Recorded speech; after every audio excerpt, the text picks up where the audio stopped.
With Plan B emergency contraception, we're in control of our future. It's backup birth control you take after unprotected sex that helps prevent pregnancy before it starts. It works by temporarily delaying ovulation, and it won't impact your future fertility. Plan B is available in all 50 U.S. states at all major retailers near you, with no ID, prescription, or age requirement needed. Together, we've got this. Follow Plan B on Insta at Plan B One Step to learn more. Use as directed.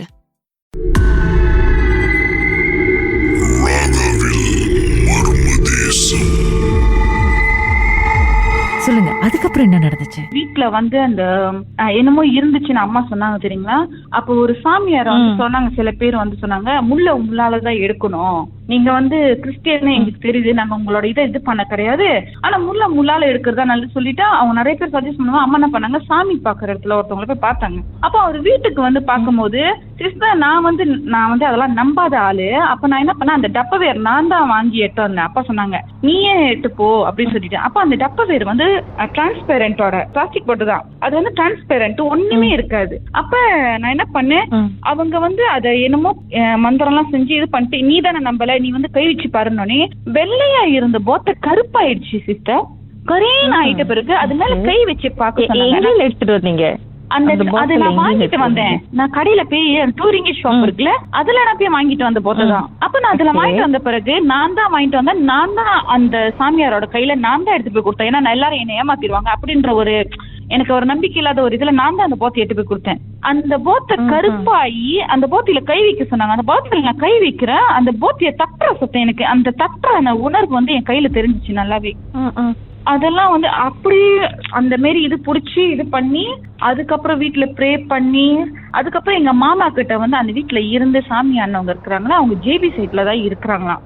அப்ப அவங்க வந்து phone அடிச்சிருக்காங்க, உன் தங்கச்சி தான் அந்த வீட்டுல இருக்கிறதா இருந்தா ஒழுங்கா இருக்க சொல்லு, கண்டதை வந்து இது பண்ண வேண்டாம்னு சொல்லு அப்படின்னு. அப்ப எங்க மாமா வந்து எங்க அம்மாவை வந்து ஏசிருக்காங்க, எங்க அம்மாவோட அண்ணன் வந்து ஏசிருக்காங்க. இது என் சொந்த வீடு எப்படி இது பண்ணக்கூடாது அது பண்ணக்கூடாது யார் சொல்ல முடியும்னு சொல்லி அம்மா கேட்கும் போது, இவங்க அந்த தோண்டனாங்க தெரியுமா, அந்த சின்ன எலும்புங்க இதெல்லாம் எடுத்தோன்னு சொன்னீங்களா, அதெல்லாம் என்ன பண்ண எடுத்துட்ட பிறகு இவங்கள போய் இஃபெக்ட் பண்ணிருக்கு. இன்னைக்கு நல்லா இருந்த குடும்பம் வந்து பிச்சு போய் அவங்க வீட்டுல வந்து 2-3 பேர் இறந்து போயிட்டாங்க. இந்த எலும்பு குண்டு எல்லாம் யாரு எடுத்தது?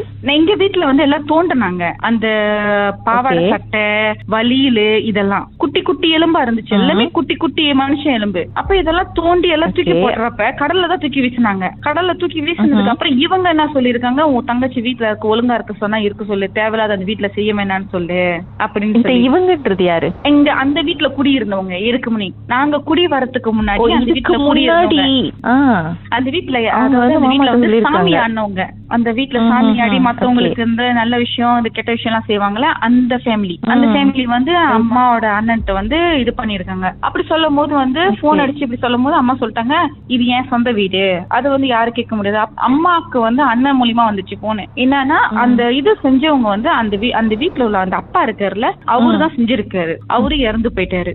அதனால வந்து இப்ப நாங்க எதுவுமே செய்ய முடியாம போயிடுச்சு. இப்ப இந்த இதுல என்ன பண்றது எது பண்ண. அதுக்கப்புறம் என்ன பண்ணோம், நாங்க பாஸ்டருக்கு போன் அடிச்சு வீட்டுல ப்ரே பண்ண சொல்லி எல்லாம் ப்ரே பண்ணி, வீட்டுல இருந்து ஆலிவ் ஆயில இருந்து அந்த பிரேயர் ஆயில் வந்து மின்ல இருந்து பின்னாடி எல்லாம் இது பண்ணி ப்ரே பண்ணி இப்ப அந்த வீட்டுலதான் நாங்க இருக்கிறாங்க. அம்மா வீடெல்லாம் பெருசா கட்டி நல்லா இருக்கிறோம், சந்தோஷமா இருக்கோம். அந்த வீட்டுல எதுவுமே இப்போதைக்கு இல்ல.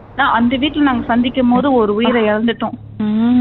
இது நடந்து எவ்வளவு காலம் ஆச்சு? இப்ப எனக்கு 31 வயசு ஆகுது. எனக்கு 16 வயசு இருக்கும் போது நடந்த விஷயம். எனக்கு சில கேள்விகள். ஆனா இவங்களுக்கு எப்படி தெரியும், இதுக்கு முன்னாடி உங்க வீட்டுல இருந்தவங்க சாமி பார்த்தாங்களே, இவங்களுக்கு எல்லாம் வந்து ஆக்சுவலி எப்படி தெரியும் அம்மா வந்து பிரேயர் செஞ்சிருக்காங்க, இந்த எலும்புலாம் வந்து தோண்டி எடுத்துட்டாங்க அப்படின்ற விஷயம் எல்லாம் அவங்களுக்கு எப்படி தெரியும்? இவங்க இந்த ஜேபில இருக்காங்கன்னு சொன்னாங்களே சிஸ்டர், அவங்க வந்து என்னன்னா அவங்களுக்கு வந்து வீட்டுல வந்து எனக்கு தங்க இடம் இல்ல, எனக்கு இடத்த கொடு சொல்லி ரொம்ப டார்ச்சர் பண்ற மாதிரி அவங்களுக்கு வந்து ஒரு ஏதாவது ஒரு ஆத்மா வந்து ஒரு டார்ச்சர் பண்ணுங்களா, அந்த மாதிரி அவங்களுக்கு அந்த இது இருந்திருக்கு. அப்ப அதுக்கப்புறம் தான் வந்து இவங்க போன் அடிச்சு, உன் தங்கச்சி தானே அந்த வீட்டுல இருக்கு, உன் தங்கச்சி தானே இப்ப அந்த வீடை வாங்கியிருக்கு, இருக்கிறதா இருந்தா ஒழுங்கா இருக்கு சொல்லு அப்படி சொல்லி அம்மாவோட அண்ணனுக்கிட்ட சொல்லியிருக்காங்க. ஏன்னா அம்மாவோட அண்ணனும் அப்ப நான் சொன்னேன், இந்த பர்சன் அந்த சாமி அண்ணவங்களோட சன் இருக்காருல்ல, அவங்களும் வந்து ஃப்ரெண்ட்ஸ், ரொம்ப டீப் ஃப்ரெண்ட்ஸா இருந்ததுனால அவங்க வந்து கான்டாக்ட் பண்ணி சொல்லியிருக்காங்க, இருக்கிறதா இருந்தா ஒழுங்கா இருக்கு சொல்லு அப்படின்னு. எங்களுக்கு வந்து இந்த டார்ச்சர் கச்சோரா இருக்கு ரொம்ப அப்படின்னு.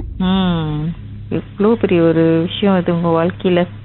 தங்கச்சி பாப்பா வந்து அந்த குண்டு முழுங்குனாங்களே, அது எங்கேன்னு வந்துச்சு, என்ன காரணம், அதுக்கு பின்னாடி ஏதாவது என்ன அப்படின்றது ஏதாவது தெரியுமா? அத பத்தி எங்களுக்கு நாங்க இது பண்ணி எங்களுக்கு தெரியல. ஆனா வந்து ஒரு ஆன்ட்டி வந்து வீட்டு முன்னுக்கு சொன்னாங்கன்னு சொன்னாங்க, உன் பிள்ளைக்கு இது அவங்க சொல்லி 2 நாள்ல அது நடந்த ஒரு விஷயம். இந்த புள்ள உன் கை விட்டு போக போகுது அப்படின்னு அவங்க சொன்னாங்க. இத வாங்கி கட்டு, இல்லாட்டி உன் புள்ள உன் கையை விட்டு போயிரும் தான் சொன்னாங்க. அப்ப அம்மா சொன்னாங்க, இதெல்லாம் எங்களுக்கு எதுவும் வராது, நாங்க இதெல்லாம் நம்மள காசுக்காக அப்படி சொல்றீங்கன்னு சொல்லிட்டு அனுப்பி விட்டாங்க. அவங்க அனுப்பி விட்டுட்டாங்க முடியாது அப்படின்னு. அப்ப இந்த ஊருக்காரவங்க நார்மலா வந்து இது புடவை கேட்பாங்க, இந்த புடவையாவது கொடு, இல்ல ஒருவேளை சாப்பாடு கொடு, இதை எடுத்துக்கோ, இல்ல அதுக்கு 100 வழியாவது கொடு அப்படிவாங்க. அப்ப அதனாலதான் வந்து அம்மா வந்து இது பண்ணிக்கல. சரி, இப்போ நீங்க அடுத்தது இன்னொரு அனுபவத்தை சொல்லணும் அப்படின்னு சொன்னீங்க இல்லையா? இருங்க, பாட்டுக்கு பிறகு நம்ம பேசுவோம்.